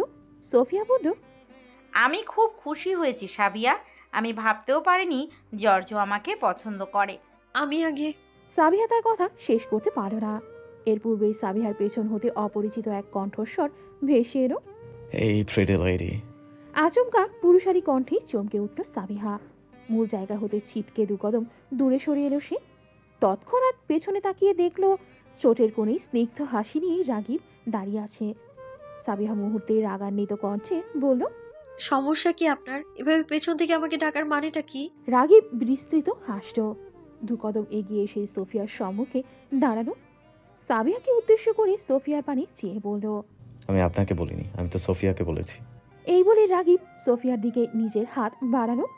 পরিস্থিতি সম্পর্কে অনবগত সোফিয়া ক্ষণিকের জন্যই কিংকর্তব্য বিমূঢ় হয়ে রইল। তবে রাগীবের হাত বাড়ানো দেখে সে জোরপূর্বক হেসেই নিজের হাত রাগীবের হাতে রাখল। অতঃপর রাগীব সোফিয়ার হাতের পিঠে আলতো করে চুমু দিয়ে ভদ্রতা সূচক কণ্ঠে বলল, আমার সামনে এই প্রিটি লেডি থাকতে আমি অন্য কাউকে দেখবো কেন? রাগীবের এহেন কথায় অপমানে থমথমে হয়ে এলো সাবিহার মুখশ্রী। সে তীক্ষ্ণ চাহনিতেই রাগীবের দিকে চাইল। চাহনি এমন যে এখনই বোধহয় চোখের আগুন দিয়ে রাগীবকে ঝলসে দিবে। রাগীব অবশ্য সাবিহার এই চাহনি লক্ষ্য করল, কিন্তু সরাসরি এই চাহনি উপেক্ষা করে বলল, মিস সাবিহা, আপনার এমন কেন মনে হলো যে আমি আপনাকে প্রিটি লেডি বলেছি? নিজেকে প্রিটি মনে করেন বুঝি? রাগীবের গা জ্বালানোর কথাবার্তায় সাবিহা কেঁপে উঠল। তৎক্ষণাৎ প্রতিবাদী বালিকার ন্যায় বলল, অবশ্যই প্রিটি মনে করি নিজেকে। Have you any problem with that? Ragib বাম কাঁধে মুখ লুকিয়ে হেসে ফেলল, বলল, আপনার কনফিডেন্স লেভেলটা দারুণ miss Sabiha, keep it up. এ নিয়ে আপনাকে বলতে হবে না মিস্টার রাগিব শাহরিয়ার। রাগীব প্রত্যুত্তরে কিছু বলল না। মৃদু হেসে বিড়বিড় করে কিছু স্বগতোক্তি করল, কিন্তু পার্শ্ববর্তী পরিবেশের কোলাহলে সাবিহার কানে তা এলো না এবং সে এ বিষয়ে আর মাথাও ঘামালো না। এদিকে সোফিয়া পহেলা হতে বেকুব বনে দাঁড়িয়ে আছে। রাগীব ও সাবিহার মাঝে বাংলা ভাষায় চলাচল কথোপকথনে পুরোটাই তার মাথার উপর দিয়ে চলে গেল। সে চেহারায় অদ্ভুত অভিব্যক্তি ফুটিয়ে তুলে সাবিহাকে জিজ্ঞেস করল, তোমরা কি নিয়ে কথা বলছো? তোমাদের কোনো কথাই আমি বুঝতে পারিনি। সাবিহা প্রতিক্রিয়া স্বরূপ সরু চোখে রাগীবের দিকে চাইল। দু হাতে বুকে গুজে অনীহার সহিত বলল, নাথিং সোফিয়া। এ পর্যায়ে রাগীব সহাস্যে সোফিয়াকে বলল, এই ভাষা তোমার সময়ের প্রয়োজন সোফিয়া। সোফিয়া রাগিবের সাথে সহমত প্রদর্শন করে ছোট্ট নিঃশ্বাস ছেড়ে বলল, ঠিক বলেছ রাঘিব, রাইট। সোফিয়ার মুখে নিজের নামের বিকৃত উচ্চারণ শুনে রাগিবের মুখ ছোট হয়ে এলো। এদিকে সাবিহা ফিক করে হেসে ফেলল। এ পর্যায়ে রাগিব বেশ অপমানিত বোধ করল। সোফিয়াকে নিজের নামের সঠিক উচ্চারণ শেখাতে ভেঙে ভেঙেই নিজের নামটা বলল। ক্ষণিকের মাঝেই সোফিয়া রাগিবের নামের সঠিক উচ্চারণ বলল। অতঃপর রাগিব মুচকি হেসে সাবিহা ও সোফিয়াকে প্রস্তাব দিয়ে বসল। Hey ladies, would you have a gondola ride with me? Sophia মুচকি হেসে সম্মতি প্রদান করল। Yes handsome, why not. Sophia রাজি হতেই রাকিব সরাসরি সাবিহার দিকে তাকালো। সম্মতি পাবার আশায় তৎক্ষণাৎ সাবিহা মুখ ঘুরিয়ে অন্যদিকে তাকালো, যার অর্থ সে রাজি নয়। কিন্তু সোফিয়াকে তাকে অনুরোধ করলো। কয়েকবার বলায় সাবিহা রাজি হয়ে যেতেই রাকিবের ঠোঁটের কোণে প্রচ্ছন্ন হাসি ফুটল। রাকিব এগিয়ে একজন গন্ডোলিয়ারকে ডাকল। রাকিবকে দেখে গন্ডোলিয়ারটি মৃদু হেসে তার গন্ডোলা থামালো। অতঃপর রাগিব, সোফিয়া ও সাবিহা গন্ডোলায় উঠল। সোফিয়া ও সাবিহা রাগিবের মুখোমুখি বসতে গন্ডোলা তার আপন গতিতে চলতে শুরু করল। গন্ডোলা ভেনিসের সবচেয়ে আকর্ষণীয় এবং ঐতিহ্যবাহী একটি যান। এটি দেখতে অনেকটা দেশীয় নৌকার মতো, তবে এটি তুলনামূলক উন্নত মানের। ভেনিসের জনগণ গন্ডোলাকে তাদের প্রত্যহ যাতায়াতে ব্যবহার করে। এ শহরের এক স্থান হতে অন্য স্থানে যেতে গাড়ি কম, গন্ডোলা বেশি ব্যবহৃত হয়। দুপাশের রঙিন রংচটা দালানের মাঝ দিয়ে প্রবাহিত খাল দিয়েই গন্ডোলাটি ভেসে চলছে। চারপাশে আরও কয়েকটি গন্ডোলা রয়েছে। গন্ডোলিয়ার একটি বৈঠার দ্বারা গন্ডোলা চালিয়ে নিয়ে যাচ্ছেন। এর গতি খুব একটা দ্রুত না, বরং তুলনামূলক ধীর। তবে এই ধীর যানে উঠেও বেশ মজা। এতে চারপাশের পরিবেশের সৌন্দর্য উপভোগ করতে করতে ছোট্ট কিছু মুহূর্তের ভ্রমণ করা যায়। সাবিহা ও সোফিয়া নিজেদের মধ্যে আলাপ আলোচনায় ব্যস্ত। তাদের আলোচনার বিষয় আজকে ক্লাস। এদিকে রাগিব ব্যস্ত তার নিজস্ব কাজে। সাবিহাকে দেখতে দুনয়ন ভরে দেখতে। মেয়েটা দারুণ সুন্দর, তথাকথিত সুন্দরীদের চেয়েও সুন্দর, কেমন যেন অদ্ভুত সুন্দর, ঘোর লাগা সুন্দর। মেয়েটার দিকে চাইলে রাগিবের পলক ফেলতে মন চায় না। কি অদ্ভুত মেয়েটার আকর্ষণ! প্রথম দেখাতেই রাগিবের সকল আকর্ষণের বিষয়বস্তু হয়ে আছে সাবিহার স্নিগ্ধ মায়াবী চেহারা। টানা টানা নেত্রযুগলের মায়ার সহিত মুখশ্রীতে স্নিগ্ধতা মেয়েটিকে আরো আকর্ষণীয় করে তুলেছে। কি স্নিগ্ধময়ী নারী সে! রাগিব স্মিত হাস্য বিড় করে বলল, স্নিগ্ধময়ী, আমার স্নিগ্ধময়ী। অতঃপর আচমকা গলা ছেড়ে গাওয়া শুরু করলো। बताओ याद है तुमको वो जब दिल को আচমকা রাগিবের গলায় বাংলা গান শুনে চমকে উঠল সাবিহা। সাথে সোফিয়া ও গন্ডোলিয়ার সহ আশেপাশের কিছু মানুষজন। সকলে খানিক বিস্মিত নয়নে রাগিবকে দেখছে, রাগিবের গান শুনছে। এদিকে রাগিব নিজের গানে ব্যস্ত। সে চারপাশের পরিবেশ উপেক্ষা করে সমস্ত ধ্যান জ্ঞান সাবিহার দিকে দিল, কারণ তাকে উদ্দেশ্য করেই যে গানটা গাওয়া। সামাদ, খোঁজখবর নেওয়া শেষ? রিডিং রুমের আধো আলোকিত পরিবেশে রাজকীয় গোছের চেয়ার বসে গমগমে কণ্ঠে জিজ্ঞেস করলেন আফসার সাহেব। সামাদ গম্ভীর কণ্ঠে বলল, রাগিব, ক্লিন চিট পেয়েছো খালু? অন্তত আমরা যে খোঁজ খবর নিয়েছি সেই ভিত্তিতে। তোমার উপর আমার পূর্ণ আস্থা আছে সামাদ। যেহেতু তুমি ওকে পজিটিভ বলছো, সেহেতু আমিও সেদিকে যাচ্ছি। জি খালু, আমার মনে হয় ছেলেটা যথেষ্ট ভালো। চেহারা দেখে খুব ভদ্র মনে হয়। আফসার সাহেব তাচ্ছিল্যের হাসি দিয়ে বললেন, কারোর চেহারায় ভদ্র লেখা থাকলেই কি সে ভদ্র হয়ে যায়? যেমন আমাকে দেখে ভদ্র মনে হলেও কি আমি আদৌ ভদ্র? এই বলে আফসার সাহেব অট্ট হাসিতে ফেটে পড়লেন। সাথে যোগ দিল সামাদ। ক্ষণিকের মাঝে হাসি থামিয়ে আফসার সাহেব বললেন, আমারও মনে হয় রাগিব ছেলেটা ভালো, ভদ্র, গাট ফিলিং এবং আর কি, আজ দেখলাম ওর পদের কাজও বেশ ভালোই পারে। জি খালু, আমিও খেয়াল করেছি। কাল থেকে তাহলে রাগিব অফিসিয়ালি জয়েন করছে? হ্যাঁ, তুমি সময় করে কালকে ওকে ভালোভাবে কাজ বুঝিয়ে দিও। আচ্ছা খালু। রাতের মেঘমুক্ত অন্তরিক্ষে মিটিমিটি তারকারাজি উজ্জ্বল জ্যোতিষ্কের ন্যায় বিরাজ করছে। যেন কালো চাদর স্বরূপ আকাশটিকেও মণি মুক্তাদি দিয়ে ভরাট করে দিয়েছে। আর পৃথিবীবাসী সেই মণি মুক্তাদির সৌন্দর্য দুনয়ন দিয়ে উপভোগ করছে। ভেনিসে রাতের তাপমাত্রা দিনের তাপমাত্রার চেয়ে তুলনামূলক কম থাকে। ফলে দিনে তেমন হিমশীতল পরিবেশ বিরাজ না করলেও রাতের সর্বদিকেই হিম অনল প্রবাহিত হয়। মাঝে মাঝে মনে হয় যেন এই হাওয়া সমস্ত শরীরে কাঁটা দিয়ে দেয়। রাগিব গেস্ট হাউসের আলো নিভিয়ে ব্যাকইয়ার্ডের সবুজ ডনে বসে আছে। ব্যাকইয়ার্ডের এই অংশে সাবিহাদের বাড়ির কোনো আলো আসছে না। সর্বোপরি চতুর্দিকে চন্দ্রিমাহীন আধারে ঘেরা দারুণ এক পরিবেশ তৈরি হয়েছে। রাগিব দুহাঁটু ভাঁজ করে হাতে ফোন নিয়ে বসে আছে। ফোনের স্ক্রিনে উজ্জ্বলমান সাবিহার হাস্যোজ্জ্বল একটি ছবি। ছবিটি গত বছরের বসন্ত আগমনের ছবি। সাবিহা ও তার কয়েকজন ফ্রেন্ড গত বছরের বসন্তে চেরি ব্লসমের একটি পার্কে গিয়েছিল। সেদিন সাবিহা চেরি ব্লসমের ন্যায় হালকা গোলাপি রঙের একটি টপস ও সাদা রঙের উলের তৈরি একটি সোয়েটার পরেছিল। এ যেন চেরি ব্লসমে মুখরিত পরিবেশে ধরণীতে মনুষ্যরূপী আরেক চেরি ব্লসম। ভীষণ মিষ্টি দেখাচ্ছিল তাকে। সেদিন তাদেরই ফ্রেন্ড সার্কেলের একটি গ্রুপ ছবি হতে পারে কাটছাট করে সাবিহার ছবিটি সযত্নেই নিজের কাছে রেখেছিল রাগিব। আজও সাবিহার সে মিষ্টি মাখা স্নিগ্ধরূপে রাগিব পথহার হয়।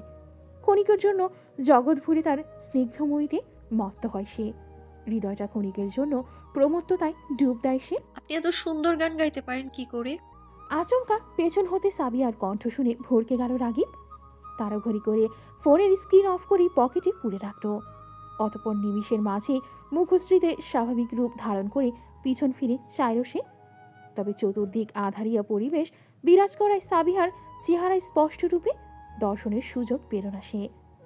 স্মিত হাস্যে সাবিহাকে চেনার ভান করে বলল, সাবিহা, আপনি এসেছেন না অন্য কেউ? রাগিবের প্রশ্নে সাবিহা মৃদু শব্দে হেসে উঠল। অতপর অনুমতিবিহীন রাগিবের সম্মুখ পানে বলে বসল। Yes I am and sorry for not taking the permission. Ragib মুহূর্তেই বলল, এত ফর্মালিটি করার প্রয়োজন নেই। After all it's your house madam. Sabiha সশব্দে হেসে উঠল। তার এই হাসি মিষ্টি সুরের ন্যায় রাগিবের কানেই ঝংকার তুলল। আহা, কি দারুণ হাসি তার স্নিগ্ধময়ী! আচ্ছা, এই হাসি কি সবসময়ের জন্য শ্রুতিগোচর করা যায় না, বা কোথাও ধারণ করে রাখা যায় না? যেন সময়ে অসময়ে নিঃসঙ্গতাকে আশ্রয় করে মিষ্টি হাসির ঝংকার শোনা যায়। ক্ষণিক বাদেই সাবিহা খানিক ইতস্ততার সহিত জিজ্ঞেস করল, আমার প্রশ্নের জবাব দিলেন না যে? রাগিবের ঠিক মনে পড়ল না সাবিহা তাকে কি প্রশ্ন করেছিল। সে প্রশ্নোত্তরে কণ্ঠে জিজ্ঞেস করল, কোন প্রশ্নের জবাব? এই যে আপনি এত ভালো গান গাইতে পারেন কি করে? সাবিহার প্রশ্নে রাকিব মৃদু শব্দে হাসল, বলল, এতটাও ভালো গাইতে পারি না আমি। টুকটাক মাঝে মধ্যে গান গাওয়া হয়। আমার একটা গান গেয়ে শোনাবেন? সাবিহার এহেন আবদারে রাগিব হকচকারও। ব্রিমুরও এ পরিস্থিতিতে পড়ে বলল, আপনার এই আবদার রাখা যে বড়ই কঠিন আমার জন্য। রাগিবের কথায় সাবিহার মনটা খারাপ হয়ে এলো। সে ভঙ্গুর মনে বলল, কেন, কি এমন কঠিন আবদার করে ফেললাম আমি? রাগিব স্মিত হয়ে সে অনুরাগ মিশ্রিত কণ্ঠে বলল, এই যে গান গাওয়া, আমি হাতে গোনা কয়েকটা গান গাইতে পারি। আসলে আমি গান গাইতে কম, শুনতে বেশি পছন্দ করি। মাঝে মাঝে যখন মনটা খুব ভালো থাকে, তীব্র ইচ্ছা থাকে, তখনই গান গাওয়া হয়। কেমন গান শুনতে পছন্দ করেন আপনি? সব ধরনের গানই, বিশেষ করে ক্লাসিক্যাল গান বেশি শোনা হয়। মাঝে মাঝে শান্ত নিরিবিলি পরিবেশে গ্রামোফোন চালিয়ে গান শুনতে ভালোবাসি। গ্রামোফোন শব্দটি কর্ণপাত হতেই সাবিহা নড়ে চড়ে বসল। ভীষণ আগ্রহের সহিত আশ্চর্যান্বিত কণ্ঠে বলল, আপনার কাছে গ্রামোফোনও আছে? বেশ, তো আমায় দেখাতে পারবেন? সাবিহার চরম আগ্রহ দেখেই রাগিব ভীষণ খুশি হয়, কিন্তু পর মুহূর্তেই দুঃখী দুঃখী স্বরে বলল, সরি সাবিহা, আমার কাছে এখানে আপাতত গ্রামোফোন নেই। তো কোথায় আছে? আমার যে দেখতে মন চাইছে। রাগিব এ পর্যায়ে উত্তর খুঁজে পেল না, কারণ সাবিহার এই প্রশ্নের জবাব দেওয়ার সময় এটা না। সে প্রশ্নটি এড়িয়ে যেতে বলল, আপনাকে না হয় একদিন গ্রামোফোন দেখাবো। সাবিহা কিঞ্চিত অখুশি হলো। খানিকক্ষণ চুপ নিশ্চুপ বসে রইল। আধারিয়া পরিবেশে রাকিবের দিকে দিকে স্পষ্টভাবে তাকানোর ব্যর্থ প্রচেষ্টা চালালো সে। খানিক সময় বাদে তীব্র আবদারের সহিত বলল, সেই হাতে গোনা কয়েকটা গানের মধ্যে আমাকে আরেকটা গান শোনাবেন? আপনার কণ্ঠে গান দারুণভাবে মানিয়ে যায়। সাবিহার শেষোক্ত কথাটি রাগিবের মনে রংতুলি দিয়ে ভালো লাগার আঁচড় দিয়ে দিল। সাবিহার কথার সুরে সে স্পষ্ট অনুমান করতে পারল সাবিহার হৃদয়ে তার জন্য কিঞ্চিত পরিমাণে হলেও অনুগ্রহ অনুভূতি তৈরি হচ্ছে। এটাই তো সে মনে প্রায় চাইছিল। ইস, ব্যাপারটা এত সোজা! পহেলা হতে জানলে সে এ গান গাওয়ার উপর জোর দিত। তবে এখন যে হয়েছে এই ঢের ভালো। দুদিক দিয়ে এসে সুবিধা পেল। এক সাবিহার হৃদয়, অপরটি রাগিব কোমল সুরে বলল। আপনি যখন এত করে চাইছেন, আপনাকে একটি গান শোনানোই যায়। সাবিহার আকুতি ভরা চাহনি মুহূর্তেই হাস্যোজ্জ্বল চাহনিতে রূপান্তরিত হলো। সে অতি আগ্রহের সহিত বলল, একটা বাংলা গান শোনাবেন প্লিজ? বাংলা গানের প্রতি আমার অনেক টান। আচ্ছা, তবে এর আগে রুম থেকে আমার গিটার টানা প্রয়োজন। একটু সুর না তুললে হয় নাকি? এই বলে সে উঠে দাঁড়ালো। দু কদম যেতেই পেছন হতে সাবিহা অনুনয় সূচক কণ্ঠে জিজ্ঞেস করলো, আমি কি আপনার রুমে আপনার সাথে যেতে পারি? রাগিব চট করে পিছন ফিরে বলল। Why not? Come on. রাগিবের সম্মতি পেয়ে সাবিহা চট করে উঠে দাঁড়ালো। দুজনেই পাশাপাশি হাঁটতে হাঁটতে রুমে চলে এলো। রাগিব রুমে প্রবেশ করে আলো জ্বালালো। সাথে সাথে সাবিহা তড়িৎ গতিতে চোখ বন্ধ করে নিল। এতক্ষণ আধারে থাকার পর আচমকা আলোর আশায় তার চোখ দুটো ক্ষীণ যন্ত্রণা অনুভব করলো। যদিও সে নিমিষের মাঝেই নিজেকে সামনে নিল। রাগিব বিছানার ওপর হতে গিটার হাতে নিল। তন্মধ্যে সাবিহা এক নজরে পুরো রুমটি দেখে নিল। রুমের গোছগাছ প্রতিটি জিনিস সঠিক জায়গায় দেখেই সাবিহার বুঝতে অসুবিধা হলো না। রাগিব ভীষণ শৌখিন প্রকৃতির মানুষ। সে রাগিবের এত গোছালো স্বভাব দেখে বিস্ময়ের সহিত বলল। আপনি এত গোছালো আর শৌখিন? রাগিব মৃদু শব্দে হাসল, বলল, আসলে ছোট থেকে এমন আমি। আমার জিনিসপত্র সঠিক জায়গায় না থাকলে আমার ভালো লাগে না, মনে উসখুস করে। বলা মাত্রই দুজনে একত্রে হেসে উঠল। অতপর রাগিব গিটার নিয়ে রুমের আলো জ্বালিয়েই সাবিহাকে নিয়ে বেরিয়ে পড়ল। পথিমধ্যে বলল, আপনি যে এখানে এসেছেন, আমার কাছে গান শুনতে চাইছেন, এটা আপনার বাড়ির কেউ জানে? আর জানবেও না, কারণ সবার রুমই ওই দিকটায়। আপনার গান ওপাশে পৌঁছাবে না, আর পৌঁছালেও কেউ গুরুত্ব দেবে না। এবার দ্রুত গাওয়া শুরু করুন। I am eagerly waiting for this. এই বলেই সাবিহা পূর্বের স্থানে বসে পড়ল রাগিবও। অতপর ক্ষীণ শব্দে কাশি দিয়ে গলা পরিষ্কার করে গিটারে সুর তুলল সে। चुराई चीज को तुमने खुदा का घर बना। সোফিয়া ও সাবিহা ভার্সিটি শেষে হেঁটে হেঁটে বাসায় ফিরছে। দুজনের মধ্যে চলছে জর্জকে নিয়ে বিস্তার আলাপ আলোচনা। তাদের আলোচনার মূল বিষয়বস্তু জর্জ কি পছন্দ করে এবং সেই পছন্দ অনুযায়ী সোফিয়া জর্জকে কিভাবে নিজের মনের অনুভূতি বলবে। সোফিয়ার সাথে কথা বলতে বলতে হঠাৎ সাবিহার চোখ আটকে গেল গাড়ি হতে নামা রাকিবের দিকে। সাদা শার্ট, কালো টাই, কালো ব্লেজার ও প্যান্ট পরিহিত। রাকিবের চোখে কালো রোদ চশমা। ফর্সা মুখশ্রীতে ফর্মাল এ লুকে রাকিবকে দারুণ দেখাচ্ছে। কিন্তু রাকিব এত ফর্মাল পোশাক পরে গাড়ি হতেই নামছে কেন? তার উপর আবার ব্যাক সিট হতে। কার গাড়ি থেকে এবার নামলো রাকিব? রাকিবকে দেখে সাবিহার মস্তিষ্কে প্রশ্নগুলো ঘুরপাক খেতে লাগলো। সাবিহা ধীরে ধীরে পা ফেলতে ফেলতে উৎসুক এবং প্রশ্নাত্মক ভরা চাহনিতে দূর হতে রাকিবকে দেখছে। রাকিব হয়তো তাকে এখনো খেয়াল করেনি, এজন্য বোধহয় রাকিব সাবিহার দিকে চাইল না।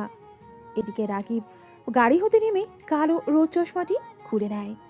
অতপর সেটি গাড়ির ভেতর রেখে ব্লেজারের হাতা ঠিকঠাক করে সামনের দিকে হাঁটা শুরু করলো। তন্মধ্যে তার নজর গিয়ে ঠেকলো সাবিহার পানে। আচমকা এই রাস্তায় সাবিহাকে দেখে কিঞ্চিত ঘাবড়ে গেল সে। তটস্থ হয়ে অধরে কৃত্রিম হাসি ঝুরিয়ে চলার গতি বাড়িয়ে দিল। ইতিমধ্যেই সাবিহাও সে হাঁটতে হাঁটতে প্রায় কাছাকাছি চলে এসেছে। সাবিহার চাহনি এখনও প্রশ্নে ভরপুর। রাগিব ও সাবিহা এক হাত দূরত্বে এসে দাঁড়ালো। রাগিবকে দেখে সোফিয়া হাস্যোজ্জ্বল কণ্ঠে বলল, হাই রাগিব, কেমন আছো? রাগিব সোফিয়ার প্রশ্নাতুর চাহনি লক্ষ্য করে মৃদু হাসার প্রচেষ্টা করে বলল, আম ফাইন। তুমি কেমন আছো সোফিয়া? সোফিয়া পূর্বের ন্যায় বলল, গুড অ্যাজ অলওয়েজ। সোফিয়ার জবাব শুনেই রাগিব পূর্ণ দৃষ্টিতে সাবিহার দিকে চাইল। জিজ্ঞেস করলো, কোথায় গিয়েছিলেন সাবিহা? এই রোডে যে আপনি, আপনাকে এখানে আশা করিনি। এই বলে সে জোরপূর্বক হাসার চেষ্টা করলো। সাবিহা রাগিবের কথার সুরের ন্যায় বলল, আপনাকেও এখানে আশা করিনি রাগিব। অফিস তো এইদিকে না? হ্যাঁ, অফিস বিপরীত রাস্তায়। সেটা তো আমিও বলছি। আপনি শহরের শেষ প্রান্তের রাস্তায় কি করছেন? রাগিব সাবিহার প্রশ্নেই খানিক অপ্রস্তুত হয়ে পড়ল। মনের বাক্সে হন্য হয়ে সাবিহারি প্রশ্নের জবাব খুঁজতে লাগলো। কয়েক সেকেন্ডের মাথায় সে প্রশ্নের জবাবও পেয়ে গেল, তবে মিথ্যা জবাব। রাগিব অন্তরালে মিথ্যে জবাবটা ভালো মতো সাজিয়ে দিয়ে সাবিহাকে জবাব দিতে প্রস্তুত হলো। এই পুরো প্রক্রিয়াটি সংঘটিত হতে সময় লাগলো মাত্র 1 মিনিট বা তারও কম। রাগীব স্বাভাবিকভাবে হাসার চেষ্টা করলো যেন সাবিহা তাকে কোনোভাবেই সন্দেহ করার অবকাশ না পায়। সে প্রচেষ্টাতেই সে বলল, আমার ফ্রেন্ডের সাথে মিট করতে গিয়েছিলাম, অ্যাকচুয়ালি ওর বিয়ের দাওয়াতে গিয়েছিলাম। ইতালিতে আপনার ফ্রেন্ডও আছে? সাবিহার কণ্ঠে কিঞ্চিত সন্দেহের আভাস। রাগীব তা দূর করতেই আত্মপ্রত্যয়ী কণ্ঠে বলল, কেন থাকতে পারে না? ইতালিতে আমার ফ্রেন্ড থাকা বুঝি অপরাধ? না না, তা বলছি না, থাকতে পারে, তবে অফিস আওয়ারে এভাবে বাইরে আছেন যে। সাবিহার কথা সম্পূর্ণ শেষ না হতে দিয়েই রাগীব বলল। আপনার বাবার কাছে পারমিশন নিয়ে গিয়েছিলাম, সমস্যা হয়নি। রাগীবের কথায় সাবিহা জোরপূর্বক হাসার চেষ্টা করলো। বুঝতে পারলো রাগীবকে সন্দেহ করার ব্যাপারটা রাগীব ধরে ফেলেছে। এতে নিজের ভুল বুঝতে পারলো সাবিহা। রাগীবকে সে অযথাই সন্দেহ করেছিল তা ভেবে তার মনে তীব্র অপরাধবোধের জন্ম হলো। আচ্ছা, রাগীবের কাছে কি ক্ষমা চাওয়া উচিত? যেহেতু রাগীব বিষয়টি ধরে ফেলেছে সেহেতু ক্ষমা না চাওয়াটা উচিত। ক্ষমা না চাওয়াটা অভদ্রতা দেখায়, তাহলে ক্ষমা চেয়ে নেওয়াটাই উচিত হবে। সাবিহা রাগীবের দিকে নিকট ক্ষমা চাইতে উদ্যত হলো, কিন্তু এর পূর্বে রাগীব অত্যন্ত স্বাভাবিক সুরে সাবিহাকে জিজ্ঞেস করে বসল, আপনি এদিকে কি করছিলেন সাবিহা? আপনার ভার্সিটি তো এদিকে না। আমি আর সোফিয়া গ্রোসারি সুপার শপে গিয়েছিলাম, রাইট সোফিয়া? সোফিয়া এতক্ষণ রাগীব ও সাবিহার কথোপকথন শোনার প্রাণপণ চেষ্টা করে যাচ্ছিল, কিন্তু বাংলা ভাষা বোধগম্য হওয়াও এর মর্মার্থ উদ্ধার করা তার পক্ষে অসম্ভব হলো বটে। শেষমেশ আর চেষ্টা না করে হাল ছেড়ে দিয়ে দাঁড়িয়েছিল। সে সাবিহার প্রশ্ন বুঝতে না পারলেও গ্রোসারি সুপার শপ শব্দটা বুঝতে পেরেছে। এতে কি মনে করে সে তৎক্ষণাৎ জবাব দিল। হ্যাঁ, আমরা গ্রোসারি সুপার শপে গিয়েছিলাম। রাগী বিস্তৃত হাসল। সাবিহাকে জিজ্ঞেস করল। আপনারা বাসায় কখন যাচ্ছেন? সাবিহা বলল, এই তো বাসায় যাচ্ছিলাম। হেঁটে? হ্যাঁ। বিকেল হয়ে গেছে, আর একটু পর সন্ধ্যা নেমে আসবে, চলুন গন্ডোলায় যাই। সাবিহা সোফিয়ার দিকে সম্মতির আশায় একবার তাকালো। সোফিয়া তৎক্ষণাৎ মাথা নাড়িয়ে সম্মতি দিল। অতঃপর তারা তিনজনে একটি গন্ডোলায় চড়ে বাড়ির উদ্দেশ্যে রওনা দিল। আজকে ডাব্বে মুভি দেখবো সাবিত। বলেই দুষ্ট হাসি দিল সাবিহা। এদিকে সাবিহার এরূপ ভঙ্গিমা দেখে ভয়ে শুকনো একটা ঢোক গিল সাবিত। সে জানে সাবিহা ইচ্ছে করেই ডাব্বে মুভি দেখতে চাইছে, কারণ সাবিহা চায় সাবিত ভীত সন্ত্রস্ত হয়ে বসে থাকুক। 2-3 দিন তার এ ভয়েই কেটে যান। গত 4 মাস পূর্বে ডাব্বে সিরিজের প্রথম সিজন দেখেই সাবিত ভয়ে প্রায় 1 সপ্তাহ ঘুমাতে পারেনি। সে মুখ খুলে এ ব্যাপারে কাউকে কিছু বলেওনি, কারণ সে সবার সামনে নিজেকে ভীত প্রমাণ করতে চায়নি। যদিও সাবিহা ও সামাদ এটি ঠিকই ধরতে পেরেছিল। নেটফ্লিক্সে ডাব্বে মুভির 2য় সিজন বের করে বসে আছে সাবিহা। হঠাৎ সাবিত নিজের ভীত এবং ইতস্তত ভাবটি লুকানোর প্রয়াস করে বলল, আপু চল আজ অন্য মুভি দেখি। সাবিতের দেওয়া এই প্রস্তাবের কারণ বুঝতে সাবিহার সময় লাগলো না। সে তৎক্ষণাৎ ভ্রু নাচিয়ে বাঁকা হেসে বলল, কেন, ভয় করছে? সাবিত মুহূর্তেই চেহারার ভাবভঙ্গিমা পরিবর্তন করে হাত দিয়ে মাছি তাড়ানোর ভঙ্গিমায় বলল, আরে না, ভয় করবে কেন? আজ কেন জানি হরর মুভি দেখতে মন চাইছে না। সাবিহা তার ভাইয়ের এই যুক্তি মানতে নারাজ। সে টিপ্পনি কেটেই সাবিতকে বলল, বাঁকা পথে না গিয়ে সোজা পথে আয়, ডিরেক্টলি বলেই দে যে তুই ভীতু, এই জন্য হরর মুভি দেখবি না। সাবিহার কথা শুনেই সাবিত চটে গেল। মুহূর্তেই জেদি গলায় বলল, আমি মোটেও ভীতু নয়, হরর মুভি দেখে আবারও সেটা প্রুভ করে দিব আমি। এই বলেই সে ধপ করে বিছানায় বসে পড়ল। শেষমেশ সে সাবিহার কাছে হেরেই বসল। এদিকে সাবিহা মনে মনে বেশ আনন্দ পেল। কতদিন পর সাবিতকে বাগে পেয়েছে সে, এবার ইচ্ছে মতো জ্বালাবে তাকে। সাবিহার রুমের সমস্ত লাইট বন্ধ করে বিছানায় উপুর হয়ে শুয়ে পড়ল। তার দেখা দেখি তীব্র অনিচ্ছা সত্ত্বে সাবিতও সেভাবে শুয়ে পড়ল। দুজনে শুয়ে পড়তেই সাবিহা তাদের ওপর দিয়ে ব্ল্যাঙ্কেট দিয়ে দিল। চারপাশের আধারিয়া পরিবেশে মুভি শুরু হওয়ার পূর্বেই সাবিতের ভয় ভয় অনুভূতি শুরু হয়ে গেল। কিন্তু সাবিহার কাছেই নিজেকে সাহসী প্রমাণ করতে সে নিজের অস্বস্তিকর অনুভূতি লুকিয়ে রাখতে প্রচেষ্টা চালানো। মুভি চলছে। ল্যাপটপের শক্তিশালী সাউন্ড সিস্টেমের জন্য মুভিতে চলমান প্রতিটি আওয়াজ তীব্রভাবে কানে এসে বাড়ি খাচ্ছে। বিশেষ করে ভুতুরে পরিবেশের প্রতিটি শব্দ তীক্ষ্ণতার সহিত কানে আঘাত করছে। অন্ধকার পরিবেশ, হিমশীতল আবহাওয়া সব মিলিয়ে ঈষৎ ভুতুরে রুমে ডাব্বে মুভিটা বেশ উপভোগ করছে সাবিহা। এদিকে সাবিতের অবস্থা নাজেহাল। ভয় তার ঘাম ছুটে যাওয়ার মতো অবস্থা। চিৎকার করতে গিয়েও করতে পারছে না সে। কি এক বিপদে পড়েছে সে। রুমের বাইরে হতে অদ্ভুত ধরনের আওয়াজ শুনে সাবিহার রুমে উকি দিল সামাদ।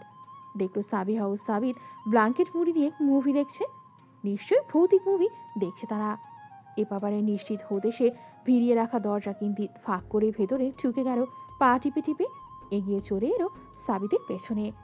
এই মুহূর্তে তার মস্তিষ্কে খেলা করছে দুষ্ট বুদ্ধি, সাবিতকে ভয় পাওয়ানোর দুষ্ট বুদ্ধি। সামাদ মনে মনে ছোট্ট একটি পরিকল্পনা করে নিল এবং সে অনুযায়ী কাজে এগোলো। তার পরিকল্পনা অনুসারে সে সাবিতের পায়ের অংশ হতে মন্থরভাবে ব্ল্যাঙ্কেট সরালো।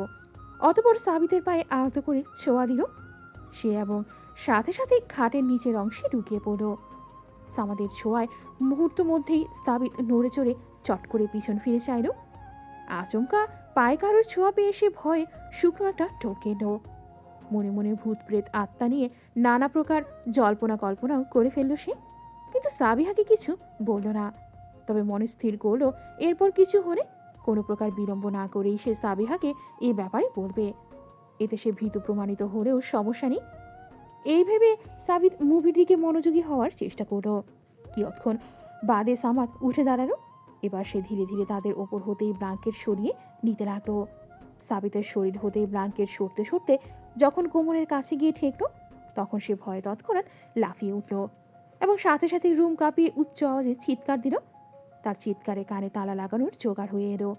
সাবিতের চিৎকারে সামাদ ও সাবিহা কানে হাত দিল এবং সামাদ সশব্দে হাসতে হাসতেই সাবিতকে বলল, এই ভেতর ডিম, আস্তে চিৎকার কর, ভূতটার কেউ না, বরং আমি। এবার চিৎকার থামা ভাই।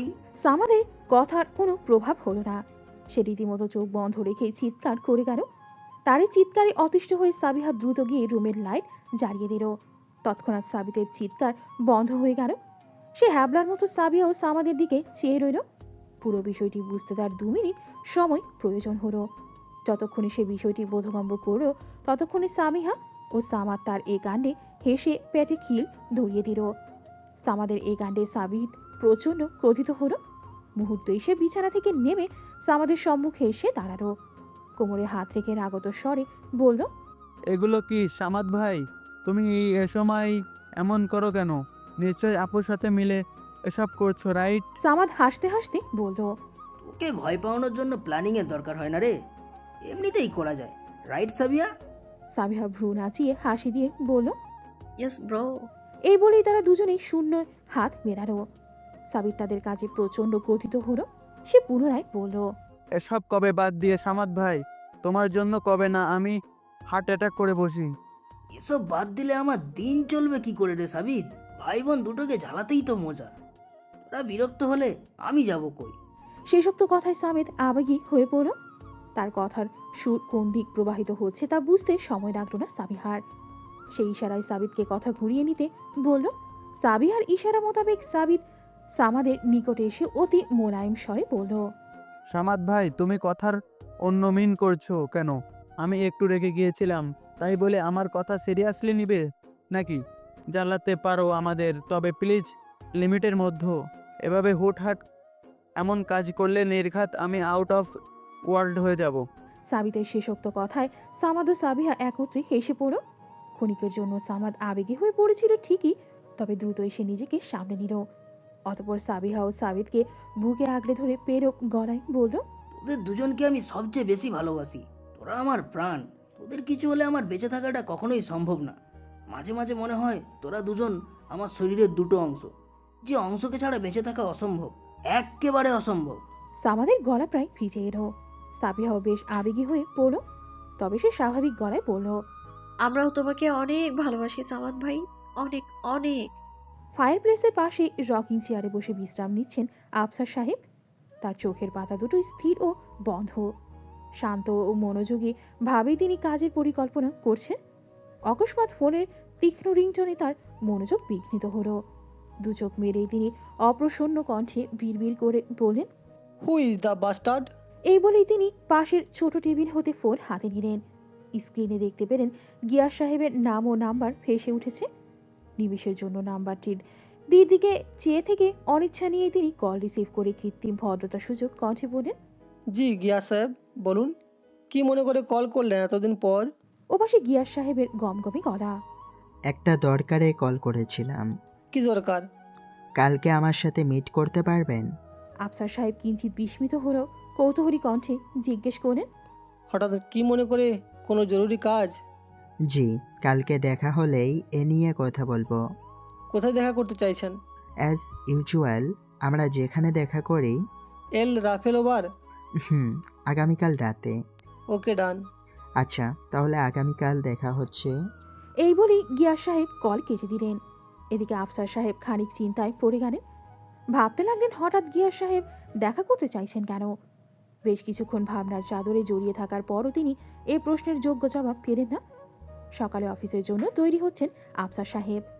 অকস্মাৎ গিয়াস সাহেবের ল্যান্ডলাইন হতে তার ফোনে কল এলো। তিনি ভ্রু কুঁচকে সন্দেহভাজন চাহনিতে চেয়ে কল রিসিভ করলেন। মুহূর্তেই ওপাশ হতে গিয়াস সাহেবের ইতালীয় সার্ভেন্ট আহত গলায় বললেন,